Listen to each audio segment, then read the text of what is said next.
Ineko ni kwamba wakazi wa soko la Brigadia katika eneo bunge la Tongaren, kaunti ya Bungoma wamegubikwa na simanzi baada ya moto uliozuka usiku wa kuamkia leo Jumanne kuwaua watu watatu wa familia moja. Familia imebaki na masuala chungu nzima sasa, ikitumaini kuwa uchunguzi utabaini chanzo cha moto huo.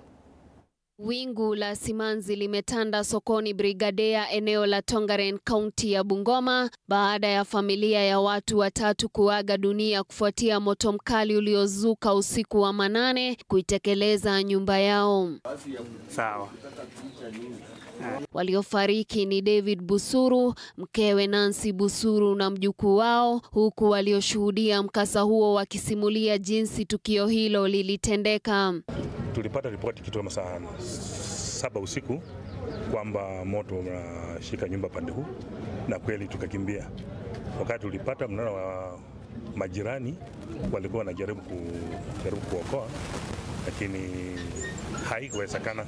Haka nimeona huzuni kubwa sana kwa sababu mtu kuenda na bwana na mchukuu ni uchungu, kwa sababu ametuacha tena amewacha watoto. Nimepoteza watu wangu wazuri ambao nilikuwa nategemea, na chanzo ya hiyo moto tunataka tufuate vizuri tujue ni nini imefanyika. Aidha, maafisa wa DCI sasa wameanzisha uchunguzi kubaini chanzo cha moto huo, huku miili ya marehemu ikihamishwa hadi katika chumba cha kuhifadhi maiti cha hospitali ya Wamalwa Kijana katika kaunti ya Trans Nzoia.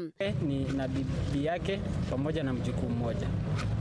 Kwa sasa hatujajua chanzo cha moto ni nini, lakini vitengo vya usalama vimekuwa hapa, wamechukua upelelezi wao kidogo na wameenda nayo pamoja na familia, watawasiliana ili wafuatilie vile uchunguzi itakavyofanyika na tupewe chanzo cha moto.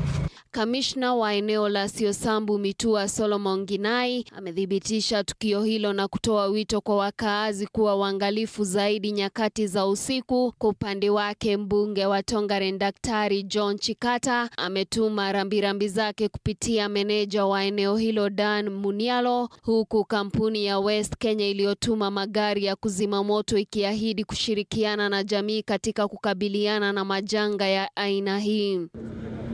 Pole sana kwa familia ambayo imepoteza na watu wetu hapa Brigadia, na tunataka kuwasihi watu wetu, iwapo mtu ako na shida na mtu mwingine, asiwe anatumia hiyo njia ya maybe ya kuchoma nyumba ama kuchoma familia. Kama kuna shida aje tu open, kuna authorities ambazo zinaweza shughulika na mambo ambayo labda janga fulani ambayo itakuwa imekumba watu. Wanasema hapo kuwa moto ulikuwa mwingi, kwa hivyo hatuko na bahati kuokoa hiyo maisha, lakini tulifika hapa haraka iwezekanavyo. Sisi kama kampuni tukipata nafasi kama hii huwa tunajitolea haraka kusaidia jamii.